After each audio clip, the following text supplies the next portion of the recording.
Hello, welcome from sunny Spain in the winter. I am near ruins of medieval Spanish church, and here I will tell you a fascinating story about this famous Spanish Inquisition. What was Inquisition and why the Spanish Inquisition was so extraordinary and so famous around the world? First of all, Inquisition was a movement in Catholic Church trying to stop any heresy, anyone who will think something that is not fitting within the main Catholic stream. In the beginning, in centuries 11th, 12th, these heretic movements were very weak and small, but then they started to grow. For example, Bogumils in Byzantine Empire, Catars in France, and Valdonians. These were 12th century movements that were really big and started to grow. In the beginning, Inquisition was trying to discuss with them, trying to show them that they are wrong, trying to bring them back to the Holy Church. But of course, sometimes some king was very eager to crush heresy in its roots. For example, Robert II the Pious, king of France, in 1022 burned several heretics in Paris because he thought it will be good for his salvation.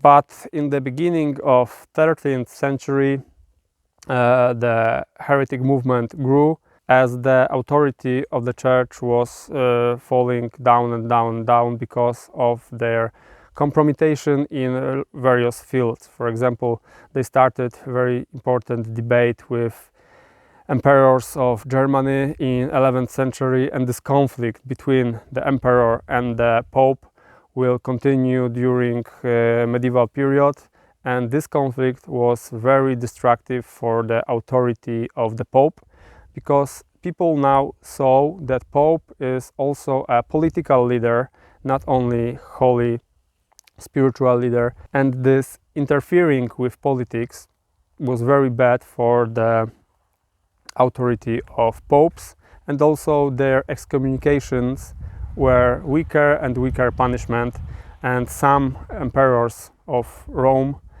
German emperors of Rome, even were excommunicated. It was not as big punishment as it was in the beginning of medieval Christianity. So in the 13th century, the problem of Catars living in southern France was so big that Pope proclaimed a crusade against them, and in early 13th century a lot of crusade went to Catar territory, and they kill almost all of them and burned them to the ground. So the fight with heretics become more and more bloody, and also we have a lot of very important people in Europe that was killed by Inquisition. For example, Jan Hus, Czech reformator, who wanted to repair the church, but he was burned in 1415.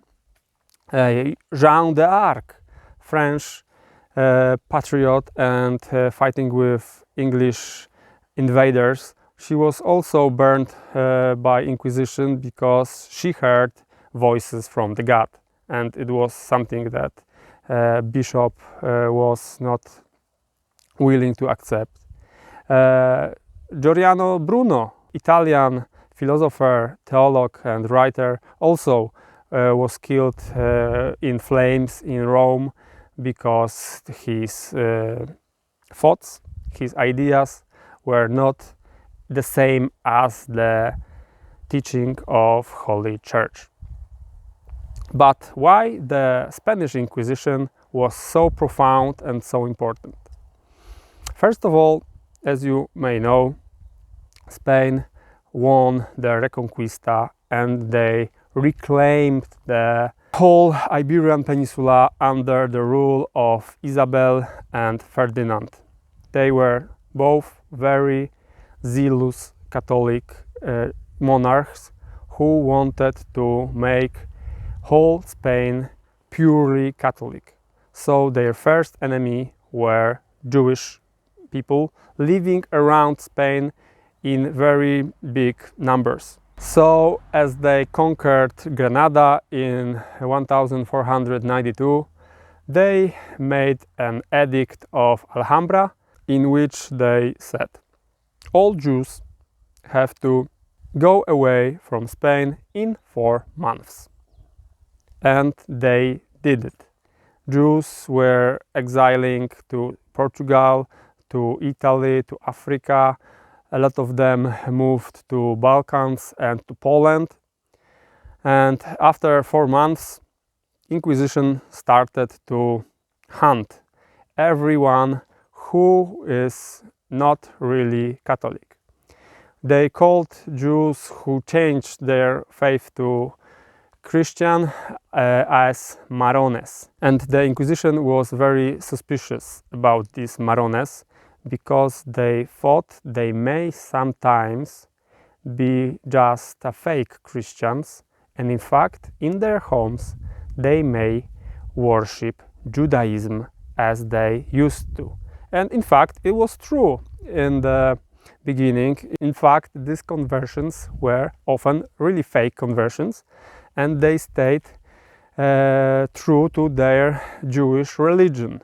So Inquisition has a full hands of work trapping them, tracing them, trapping and putting them to the court. And the final punishment was burning them on a spike.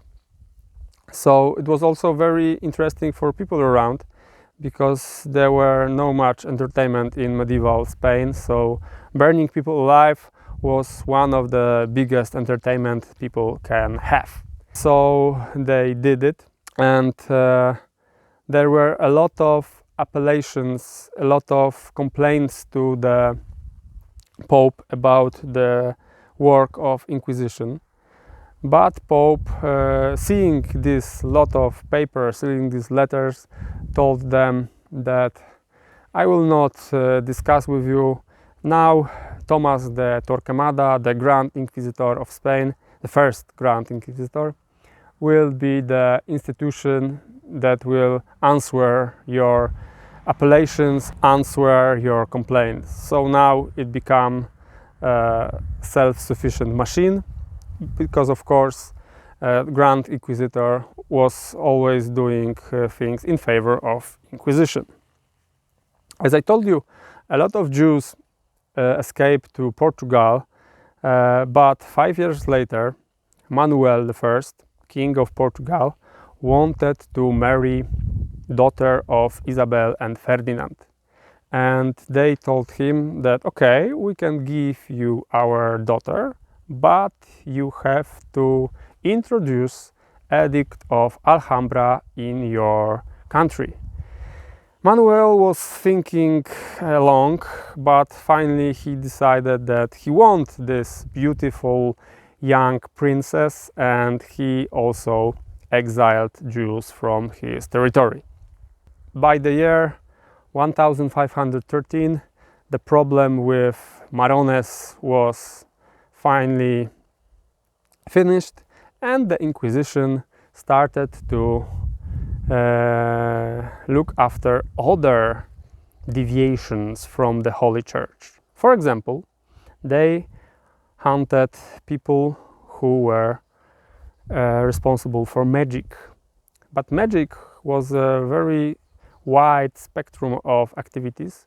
For example, you could be a very good doctor and use your brain, use your skill to make special potions to cure people, but this could be magic. You can end as guilty on the court of Inquisition. Also, if you were homosexual, it was of course against the rules, so Inquisition will find you, will hunt you and will punish you. Also, people who were free thinkers were also very unwelcome in Spain. For example, if you think that Earth is round, and if you speak it publicly, what's worse, you could also end in Inquisition accused of heresy. And for heretics, there were no much mercy for them. Also, Moriscos. Moriscos were Muslims converted to Christianity. Also, Inquisition was very suspicious about them because they may sometimes say Allah Akbar. Ooh, very bad, very bad. And Inquisition also hunt them. And in the first half a century, Inquisition in Spain, the Grand Inquisition, burned around 10,000 people. And it was very important for them because of financial reasons, because everyone who was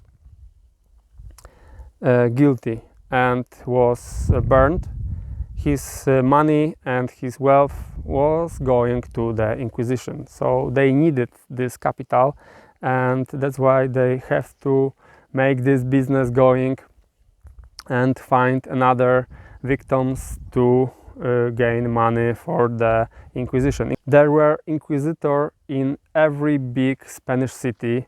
Later, when Spain expanded, there were inquisitors in Italy, there were inquisitors in America. Everywhere where Spanish king had his majesty, there were also Inquisition. Inquisition was a very important element of this political and religious structure in Spain. And in fact, Inquisition stopped in 18th century. Before that time, they were slowly stopping their repressions, but they were all the time very strong. For example, when Martin Luther started a great Reformation in Europe. Reformation was very, very strongly fought in Spain, and they never really started any Reformation in Spanish church because every reformator was killed immediately by Inquisition. Inquisition had no mercy for Protestants like Calvins, like Lutherans, and so on. So in this way, Spain avoided church reformation at all. But today, the situation in Spain is like this, that people are nominal Catholics, but in fact they don't trust the church at all. Christianity is more of a folklore here, not a real religion. The people celebrate here Easter and they celebrate Merry Christmas, but it's very it's not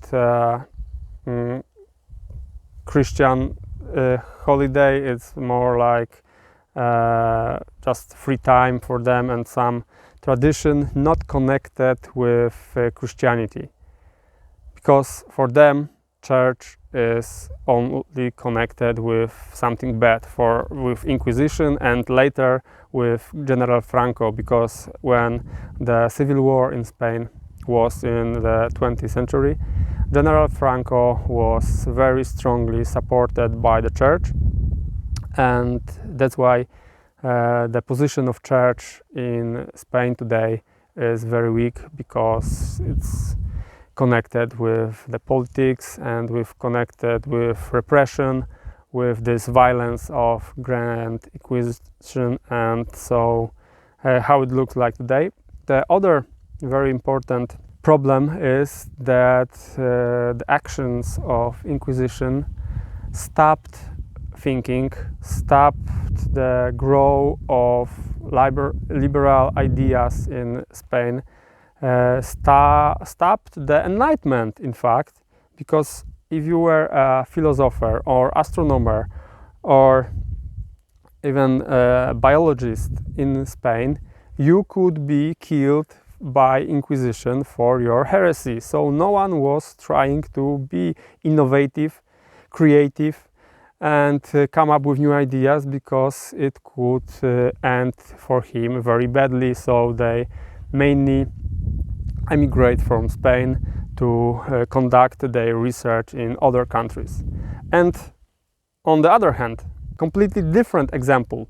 In 16th year Poland, in year 1573, there was a Confederation of Warsaw, an edict in which Polish nobles agreed that in Poland and in Lithuania there will be no such thing as Inquisition. There will be no such thing as hunting someone because of his beliefs, and not just they let anyone believe whatever he wants, they also guaranteed the same law for every believer in this Commonwealth, Polish and Lithuanian.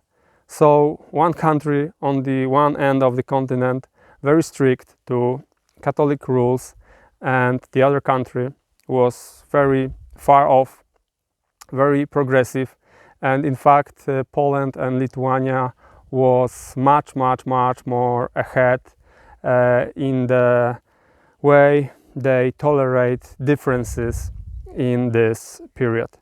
The rest of Europe come up after 100, 200, even sometimes 300 years, like Spain, to this level of tolerance. And you may think that Poland was flooded with all kinds of heresies. No, in Poland Catholicism were very strong, and the Protestant religions were not more than 20% all over this time. So it didn't end in total withdrawal from the Catholic Church. Thank you very much. I hope this story of Grand Spanish Inquisition was interesting for you. This was Ziemowit about history. Subscribe to my channel, and I hope we see each other again.